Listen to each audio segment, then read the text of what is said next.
আসসালামু আলাইকুম। লাবণ্য ডেলি কিচেনে আপনাদের স্বাগতম। কেমন আছেন সবাই? আশা করি ভালো আছেন। আপনাদের সাথে শেয়ার করব গুড়ের পায়েস। গুড়ের পায়েস অনেকেই পছন্দ করেন। আমি প্রথমে এখানে আতপ চাল নিয়েছি।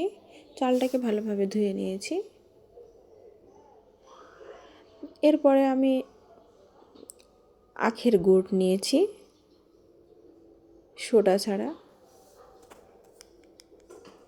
তারপরে একটা পাতিলে 1.5 লিটার পরিমাণ খাঁটি গরুর দুধ নিয়েছি। দুধটাকে একটা নিকেলের চামচের সাহায্যে ভালোভাবে নেড়ে চেড়ে নিব।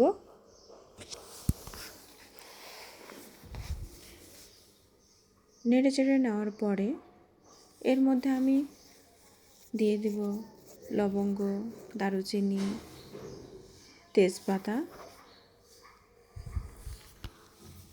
ভালো একটা ফ্লেভারের জন্য। তারপরে আস্তে আস্তে নাড়তেই থাকবো।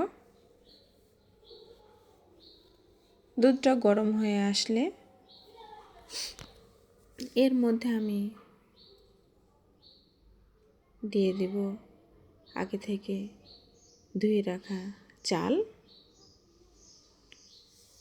চালটাকে ভালোভাবে নাড়তে থাকবো যাতে দলা না বেঁধে যায়। দলা বেঁধে গেলে আবার খেতে ভালো লাগবে না। যতক্ষণ বলক না আসবে ততক্ষণ অপেক্ষা করব। নাড়তেই থাকবে এভাবে।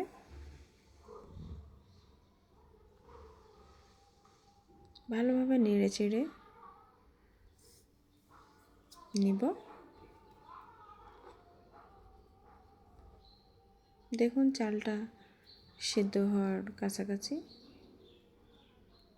কত সুন্দর একটা বলক দিয়েছে, দেখতেই পাচ্ছেন আপনারা। সাধারণত ভালোভাবে বলক না আসলে পায়েসটা খেতে ভালোই লাগে না। দেখুন চালটা আমার সিদ্ধ হয়ে এসেছে, কতটা ঘন হয়ে এসেছে দেখুন, দেখতেই পাচ্ছেন। এরপরে এর মধ্যে আমি দিয়ে দেব কেটে রাখা আখের গুড়।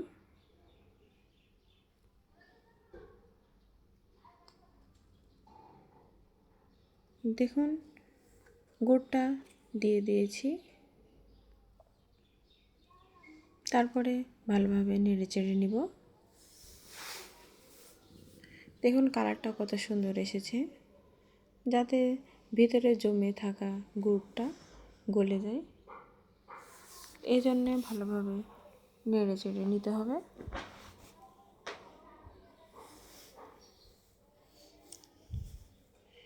এখন একটু ঘন ঘন নাড়তে হবে, না হলে দলা বেঁধে যাবে। এরপরে স্বাদ বাড়ানোর জন্য দিয়ে দিলাম লবণ।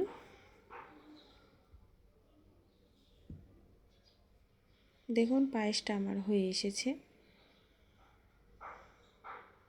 এই যে পুরোপুরি হয়ে গেছে। এরপরে আমি একটা বাটিতে পরিবেশন করে নেব। দেখুন কতটা সুন্দর হয়েছে। ভিডিওটি ভালো লাগলে, চ্যানেলটা ভালো লাগলে আমার পাশে থাকবেন, লাইক এবং সাবস্ক্রাইব করে যাবেন। ধন্যবাদ সবাইকে। আল্লাহ হাফেজ।